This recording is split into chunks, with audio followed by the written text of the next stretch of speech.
આ ક્યાં રહી ગયા હે કોણ જાણે? સિમનભાઈ ને ગાડી મૂકવામાં એટલી વાર હોય, હજી આવ્યા નહીં. હાલ તો ફોન કરું, ખબર તો પડે. હજી આવ્યા નહીં થી વાતો કરવા ન્યા ઊભી ગયા હે, બીજું શું હોય એને? એ હાલો, ક્યાં છો તમે? હજી આવ્યા નહીં થી. હાઉ ભોરી ભાભી ને ન્યા રહેવું કામ તમારે? સેને એમ કરો, તમે ન્યા રહી જાવ, અમે પરિક્રમા કરી આવીએ, પાછા વર્તે તમને લેતા જાહું. કલાકુ હોય કઈ ન્યા ગાડી મૂકવામાં. હાલો જટ આવો હવે. હારું આવો, હાલો જટ રાખું તો. એ શીતલ ભાભી, રસીદભાઈ ને રસ્તામાં ન ઊભો, કોક સાધન વાળો ઉડાડતો જાય તો ખબર ય નહીં પડે, ફટાક્યો થઈ જાહો. નેન્સી ભાભી તમે રસ્તામાં જ ઊભા, સાઈડમાં ઊભો થોડા. એ સોનલ ભવનાથમાં એક બાપુનો આશ્રમ આવેલો છે, કયા બાપુ છે? મેં વાત સાંભળેલી પણ મને ખબર નથી કઈ. એસેને પૂછડી કાશ્મીર બાપુ, કેટલા વર્ષોથી કાશ્મીર બાપુ જીવતા હતા તેને જોયા? મેં તો દર્શન ય કર્યા, બહુ નાનકડી હતી ને ત્યારે મારા મમ્મી પપ્પા ભેગી ગઈ હતી ભવનાથમાં, તો મેં કાશ્મીર બાપુના દર્શન ય કર્યા. ને પૂછડી તને ખબર એના વાળ તો કેવડા મોટા, માથેથી લઈને નીચે પગ સુધી પૂગે એવડા મોટા વાળ હતા. હમણાં જઈને હે ને ઓફ થઈ ગયા.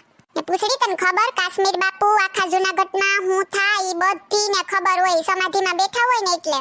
ને તને ખબર એના આશ્રમમાં બધાય જે ભવનાથમાં જાય ને દર્શન કરવા, તો એના આશ્રમમાં પ્રસાદ લેવાનો, ને પ્રસાદ તો એટલો મીઠો ને કે તું ખાતો તને મજા જ પડી જાય. એનો સ્વાદ હું હજી નથી ભૂલી. બોલ, નાની હતી ત્યારે ગઈ હતી પણ એનો સ્વાદ નથી ભૂલી હજી.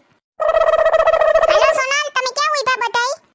એ છે ને ભવનાથનો દ્વાર છે ને અહીંયા બહાર જ ઉભા અમે. આવો ની જટ. તમે તો પણ છે ને ટીટોળો મુતરાવ્યો હાવ. જટ આવો ની. એ હા બાપા આવું હવે, તુંય પણ ખરી છે ઓ સોનલ.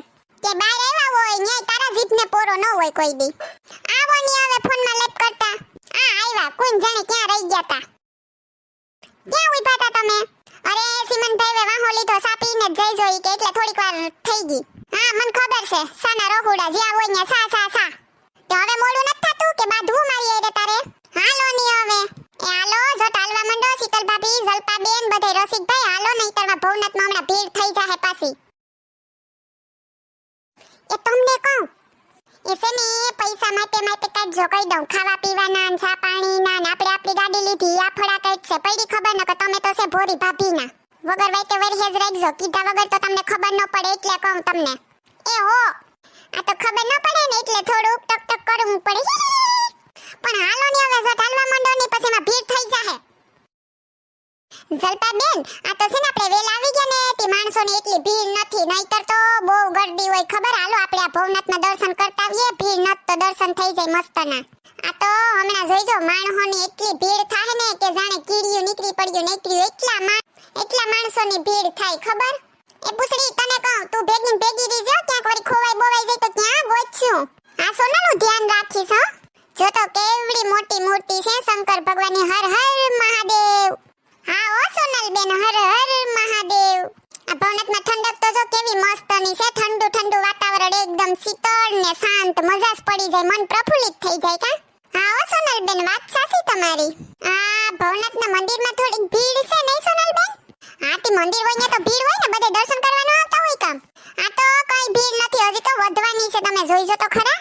આ તો તમે કોઈ દી પરિક્રમામાં આવ્યા નથી ને તે તમને નવું લાગે. હજી તમે આગળ જોતા જાવ. કેટલું મસ્ત મંદિર છે કા. મેરા ભોલા હે ભંડારી, કરે નંદી કી સવારી, શંભુનાથ રે હો શંકરનાથ રે. હર હર શંભુ શંભુ શિવા મહાદેવા શંભુ. હે ભોલેનાથ ભલું કરજો, બધાયની રક્ષા કરજો હે મારા વાલા. આ દુનિયામાં કોઈ ભૂખ્યું ન હોય એનું ધ્યાન રાખજો, ને અમારી પરિક્રમા આરામથી શાંતિથી પૂરી થઈ જાય. રક્ષા કરજો ભોલે બાબા. સોનલ ભાભી, અહીં આપણે બધાયનો ફોટો પાડવો. એ હવે ના રે ના, લખેલું તો છે ફોટો પાડવાની મનાઈ છે. આપણે તો ભગવાનના દર્શન થઈ ગયા, એથી મોટું શું હોય પછી? એ હાલો દર્શન થઈ ગયા બધાયને મસ્તના ભગવાનના, તો હાલો હવે જઈએ પરિક્રમાની શરૂઆત કરીએ હવે આપણે. એ હા હાલો મજા આવશે. ઓહો ભીડ તો જો થઈ ગઈ, ખાલી દર્શન કરી લીધા તે એટલી પબ્લિક વધી ગઈ. એકબીજાના હાથ પકડીને રાખજો, ક્યાંક અલગ થઈ જાય એની વળી પાછા. એ સોનલ બેન, આમાં આપણે કઈ બાજુથી જવાનું છે? એ બધા એક બાજુ ભેગા તો થાવ, પછી નીકળી આપણે બધાય. એ તમને કહું, ન્યા સેટા હું ઉભા, હું ખોવાઈ જાય તો કોણ ગોતવા આવશે? હમણાં આલોની પાસે બધું શીખવાડવું જ પડે, કઈ ખબર જ નથી પડતી. સોનલ ઓહો, એટલી બધી પબ્લિક ક્યાંથી આવી ગઈ? આમાં તો આપણે ખોવાઈ જવાના. એ કઈ નો ખોવાય, આ તો અસલી મજા છે એટલા બધી માણસોને આરે જંગલમાં પરિક્રમા કરવાની. આમાં તો લાખો લોકો આવે, બધાય અલગ અલગ મળવાનું થાય, વાતો સીતું કરવાનું થાય, કેવી મજા આવે. આમાં લો બધા એક સાઈડમાં હાલો. ઓહો આ હરપ પદુડી તો જો હાવ. હાલો પેલા બધા સાઈડમાં જતા રહીએ, પછી કેમ જાવું બધાયને કઈ રીતે પછી નક્કી કરીએ. એ તમને કહું બધાય આ બાજુ તો જો અહીં બોર્ડ માર્યો લીલી પરિક્રમાના રૂટનો. ને જો 36 કિલોમીટરની પરિક્રમા છે આ. એમાં શિયાર પડાવ આવે. ભવનાથવેથી ચાલુ કરવાનું ને ભવનાથવે પૂરું થાય એમાં આખા જૂનાગઢની પરિક્રમા આવી ગઈ ખબર. જો ભવનાથમાં તો આપણે દર્શન કરી આવ્યા હે. પેલો પડાવ છે ઝીણા બાવાની મઢીએ. એટલે આજ આપણે બધાયને 12 કિલોમીટર હાલવાનું છે આરામ કરતા કરતા. હો કોઈ જલ્દી નથી એટલે ઉપાધિ કરતા નહીં. ને બીજો પડાવ આવશે સુરજકુંડવે. ઈ છે ને 8 કિલોમીટરનો રસ્તો છે ન્યા. ને ત્રીજો પડાવ આવશે આપણે બોરદેવીએ. ઈ પણ એટલું જ થાય, લગભગ તો 8 કિલોમીટર જેટલું જ થાય.